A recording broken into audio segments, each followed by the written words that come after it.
Politics అది. నేను ఈరోజు బండి సంజయ్ గారిని సూటిగా అడుగుతా ఉన్నా, మీరు సొంత బలం మీద గెలిస్తే ఎస్ బీజేపీ గెలిచిందని మేము కూడా శుభాకాంక్షలు చెప్తాం. మీరు టీఆర్ఎస్ పార్టీ కలిసి టీఆర్ఎస్ పార్టీ అభ్యర్థిని పెట్టకుండా గెలిచి ఇలా మేము గెలిచినాము రంజాన్ గిఫ్ట్ అంటే ఇలా కాంగ్రెస్ పార్టీకి ఇండిపెండెంట్ కు దాని తర్వాత బిఎస్పీ క్యాండిడేట్ వచ్చిన ఓట్లంతా పాకిస్తాన్ వల్ల ఇది దురదృష్టకరమైనటువంటి ఒక కేంద్ర మంత్రి స్థాయిలో ఉన్నటువంటి ఆయన మాట్లాడితే ఇది రాజకీయాల ఒక కేంద్ర మంత్రిగా ఎదిగినటువంటి మాట్లాడేటువంటి మాట కాదు. నేను అడుగుతాను ఇవాళ ఈ నియోజకవర్గంలో స్థానికంగా నేను శ్రీధర్ బాబు గారు దామోదర్ రాజనరసింహ గారు మంత్రులు వనరులు ఇన్ఛార్జ్ మంత్రులు ఉన్నారు. సేమ్ మాజీ ముఖ్యమంత్రి కేసీఆర్ గారు, హరీష్ రావు గారు, కేటీఆర్ గారు, మిగతా చాలా మంది పెద్దలు కూడా టీఆర్ఎస్ పార్టీ నాయకులు ఉన్నారు ఇక్కడ. వాళ్ళు ఎందుకు అభ్యర్థిని పెట్టాలి మీకు సహకరించే ఉద్దేశం కాకపోతే అది మీరు జవాబు చెప్పాలి. టీఆర్ఎస్ చెప్పాలి, బీజేపీ సొంత బలం మీద గెలవలేదని మేము 100% చెప్తున్నాం ఇవాళ. సో ఇవాళ ఈ ఎన్నిక అనేటువంటిది ఒక పట్టభద్రులకు సంబంధించి జరిగిన ఎన్నిక. మేము కూడా వేల ఓట్లతో ఓడిపోయింది ఏం లేదు. మేము కొంత ఇంకా మా కార్యకర్తలు మా నాయకత్వం కొంత కృషి చేస్తే బయటపడేటువంటి వాళ్ళం సమీక్షించుకుంటాం. కానీ ఈ ఎన్నికకు రంజాన్ గిఫ్ట్ అని, పాకిస్తాన్ ఇండియా మ్యాచ్ అని మతపరమైన రంగు పులిపే ప్రయత్నం చేస్తే వాళ్ళే అవగాహన రాయించారు. డెఫినెట్లీ కాంగ్రెస్ పార్టీ ప్రజాపాలనకు సంబంధించి అన్ని రకాల కార్యక్రమాలు చేస్తూ ఉంది.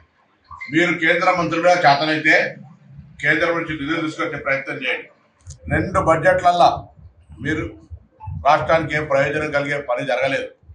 ముఖ్యమంత్రి గారు చెప్తారు అనేక సందర్భాల్లో కొన్ని ప్రాజెక్టులకు అడ్డం పడుతున్నటువంటి పరిస్థితి. నేను ప్రత్యేకించి బండి సంజయ్ గారిని కోరుతాను. హైదరాబాద్ నుంచి రామగుండం దాకా గతంలో రాజీవ్ రహదారి నిర్మించడం. ఇవాళ ప్రజలకు సౌకర్యం అవసరం ఉంది, మనకు రైలు రూట్ లేదు, దాన్ని 8 ఏళ్ల రహదారిగా మార్చే ప్రయత్నం చేయండి. హైదరాబాద్ మంత్రిగా బ్రాండ్ ఇమేజ్ పెంచాల్సిన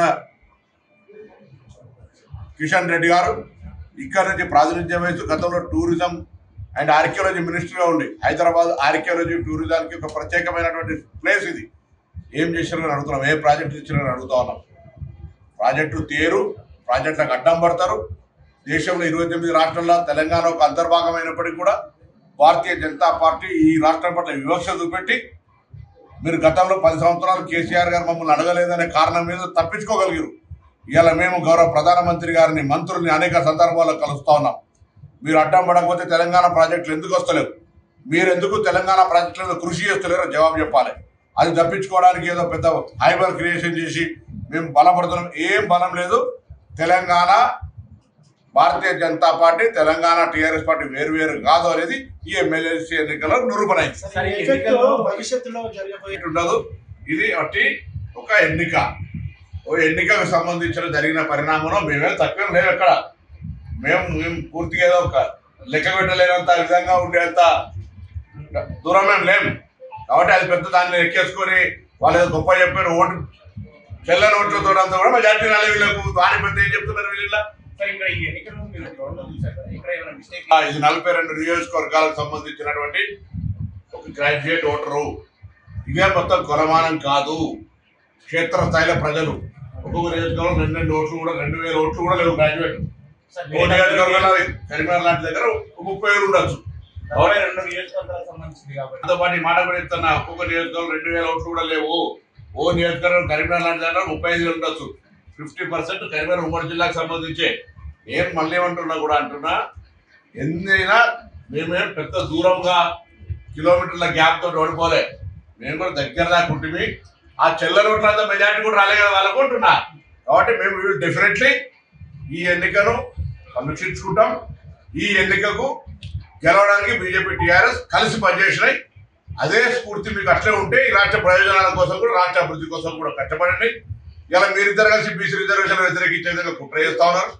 కులగణను బ్లేమ్ చేసే ప్రయత్నం చేస్తా ఉన్నారు.